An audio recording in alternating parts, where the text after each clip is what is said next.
La tierra aún era joven, y los hijos de Adán ofrecían sacrificios al Señor. Abel, con un corazón sincero, presentó lo mejor de sus ovejas. Caín, en cambio, trajo frutos de la tierra, pero su ofrenda no halló el mismo favor. La envidia comenzó a arder como fuego en su pecho hasta que se convirtió en odio. Dios le habló: si haces lo bueno, serás aceptado, pero si no lo haces, el pecado está a la puerta y desea dominarte. Tú, sin embargo, debes dominarlo. Pero Caín no escuchó. Un día llevó a su hermano al campo y allí, en silencio, con manos endurecidas, derramó la primera sangre de la humanidad. El suelo se tiñó de rojo. El grito de Abel no se perdió en el viento, subió al cielo como clamor, como testimonio eterno. Ese instante marcó el inicio de una historia oscura, la rebelión del hombre contra su hermano, la herida de la tierra y la sombra de la primera maldición. El eco del crimen aún resonaba en el campo.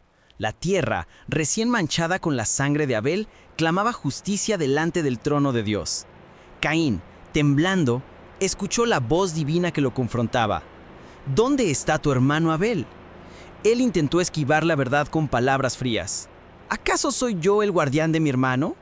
Pero el Creador, que escudriña corazones, respondió con juicio. La sangre de tu hermano clama a mí desde la tierra. Ahora eres maldito, serás errante y extranjero en el mundo. El peso de la sentencia cayó como un trueno en el alma de Caín. La comunión con Dios, la bendición de la tierra y la paz de su espíritu se habían perdido para siempre. Era el inicio de una vida marcada por la separación, el temor y el castigo de haber derramado la primera sangre inocente. Caín alzó la voz con desesperación. Mi castigo es demasiado grande para soportarlo. Hoy me arrojas lejos de tu presencia, y cualquiera que me halle me matará. Pero Dios, incluso en medio del juicio, mostró un rastro de misericordia. Le dijo: no será así. Quien mate a Caín sufrirá venganza 7 veces. Y el Señor puso una marca sobre él, una señal misteriosa que lo protegería de la muerte, pero que, al mismo tiempo, lo separaría del resto de los hombres. La Escritura guarda silencio sobre cómo lucía aquella marca. Algunos han especulado que era un signo visible en su cuerpo, otros que era un resplandor o una sombra espiritual. Lo cierto es que se convirtió en símbolo del peso del pecado y la gracia que lo contenía. Caín salió entonces de la presencia del Señor, llevando sobre sí una marca que hablaba de culpa, justicia y misericordia en un mismo acto divino. Expulsado de la presencia del Señor, Caín emprendió su camino hacia lo desconocido. El destino lo llevó a la tierra de Nod, al oriente del Edén, un lugar cuyo nombre significa vagar, errar sin rumbo. Allí, Caín comenzó una vida marcada por el desarraigo y la soledad. La tierra que antes había cultivado ya no le daría fruto como antes. Cada paso recordaba la maldición que llevaba consigo. Y sin embargo, allí, en medio del exilio, Caín formó una familia y levantó una ciudad, un intento humano de construir seguridad frente al vacío de la separación divina. La paradoja era evidente. El hombre que había perdido al hermano y al Dios de su comunión, buscaba llenar el silencio con descendencia y muros. Nod se convirtió en el símbolo del hombre apartado de Dios. Un lugar de movimiento constante, de progreso humano, pero sin la bendición del Creador. En la tierra de Nod, Caín conoció a su esposa y de esa unión nació Enoc. Caín levantó una ciudad y la llamó con el nombre de su hijo, como si buscara perpetuar su memoria en medio del olvido. Los descendientes de Caín se multiplicaron y de su linaje surgieron hombres hábiles en la música, en la forja de metales y en la construcción de herramientas. El legado de Caín fue el desarrollo de la cultura, pero también la expansión de la violencia. Su descendiente Lamec se jactó de haber matado a un hombre y proclamó venganza aún mayor que la de su antepasado. Así, la simiente de Caín representó la paradoja de la humanidad: creatividad y progreso, pero también corrupción y derramamiento de sangre. El eco de la maldición se transmitía de generación en generación, mostrando que sin la presencia de Dios, la obra humana está marcada por la sombra del pecado. Mientras la descendencia de Caín levantaba ciudades, forjaba armas y celebraba su violencia, Dios levantó otra línea a través de Set, el hijo que Adán y Eva recibieron en lugar de Abel. De Set nació Enós, y en sus días los hombres comenzaron a invocar el nombre del Señor. En esta contraposición se trazaba la historia de la humanidad. De un lado, la línea de Caín, marcada por el orgullo, la venganza y la autosuficiencia. Del otro, la línea de Set, marcada por la fe, la adoración y la búsqueda de Dios. La Escritura deja claro que la verdadera herencia no está en las ciudades ni en las obras humanas, sino la comunión con el Creador. Así se abría el camino hacia una humanidad dividida, los que se alejan y los que claman al Dios eterno. Dos linajes, dos destinos y una misma tierra que sería testigo del conflicto entre tinieblas y luz. La naturaleza exacta de la marca de Caín sigue siendo uno de los mayores enigmas de la Biblia. Pero su poder no estaba en su apariencia física, sino en su significado teológico.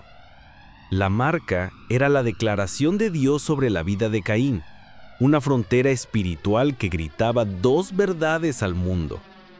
Primero, era la señal de separación y culpa, declarando que Caín había sido expulsado de la presencia y era ahora un fugitivo perpetuo.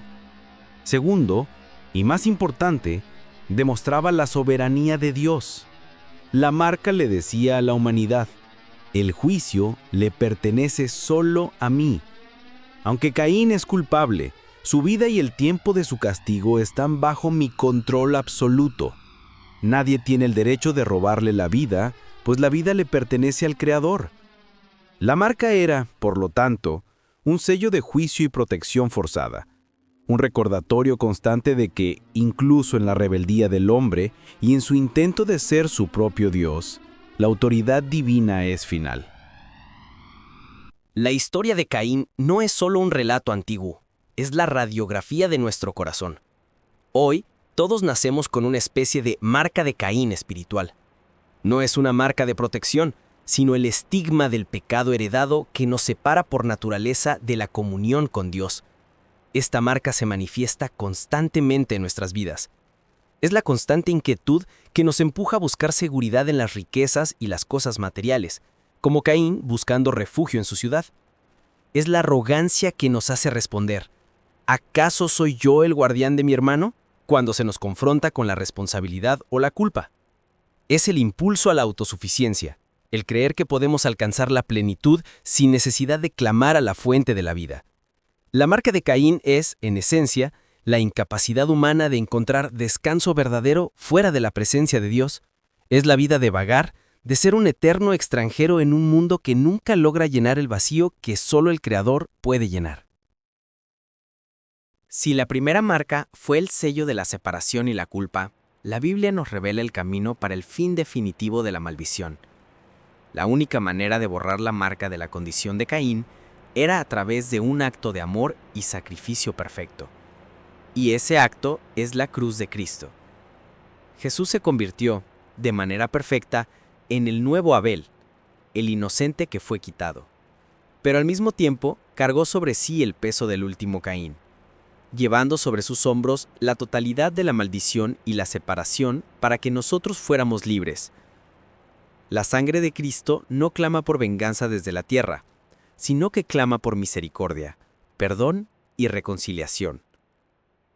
Hoy, el creyente lleva una nueva marca que reemplaza el estigma de la culpa. Es el sello del Espíritu Santo, la marca de la gracia. La señal inconfundible de que ya no somos errantes ni extranjeros, sino hijos adoptivos que han sido bienvenidos de vuelta a la presencia del Padre. Hemos pasado del exilio perpetuo de Nod a la ciudadanía eterna en la ciudad de Dios. La historia de Caín y la marca misteriosa nos confronta con una elección eterna. La pregunta final, la más importante para ti hoy, es esta. ¿Bajo qué marca vives? Si sientes el peso de tu pecado, la soledad del exilio o la constante necesidad de construir tu propia seguridad, estás viviendo bajo la condición de Caín, separado de tu Creador. Pero la invitación de la fe está abierta. Puedes dejar el linaje de la autosuficiencia y unirte al linaje de Set, ese linaje que un día comenzó a invocar el nombre del Señor. No vivas en Nod. La paz no está en los muros que construyes, sino en el Dios que has dejado. El Dios que protegió a Caín para darle tiempo está hoy esperando para perdonarte, redimirte y darte una vida nueva. No te conformes con un exilio glorificado. Vuelve a su presencia. Clama al Señor y permite que su gracia reemplace la maldición.